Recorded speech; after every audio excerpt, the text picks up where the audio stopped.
राज्यात आगामी स्थानिक स्वराज्य संस्थांच्या निवडणुका या महायुतीतच लढवण्याबाबतची भूमिका वरिष्ठ नेते घेत असले तरी मात्र स्थानिक पातळीवर युती संदर्भात शिवसेना शिंदे गटाच्या आमदारांनी मोठं विधान केलंय।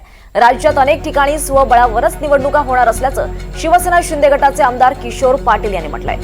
किशोर पाटील यांनी आपल्या पाचोरा भडगाव मतदारसंघात स्वबळावर निवडणुका लढवण्याची घोषणा केली आहे आणि त्यामुळे जळगाव जिल्ह्यात महायुतीत खडा पडल्याची चर्चा आहे। तर दुसरीकडे भाजपनं सुद्धा पाचोरा भडगाव मतदारसंघात स्वतंत्र निवडणूक लढवण्याचं जाहीर केलंय आणि त्यातच आता किशोर पाटील यांनी केलेल्या या वक्तव्यामुळे राजकीय वर्तुळात चर्चा रंगली आहे। पक्षश्रेष्ठींची चर्चा झाली म्हणण्यापेक्षा मला असं वाटतं की जो निर्णय मी घेतलेला आहे तुम्ही थोडा वेळ वाट बघा।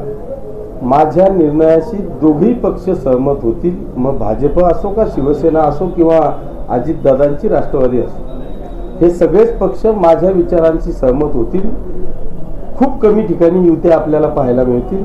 महाराष्ट्रात बऱ्यापैकी ठिकाणी आपल्याला स्वबळच दिसेल, हे मी आपल्याला चॅलेंज देऊन सांगतो।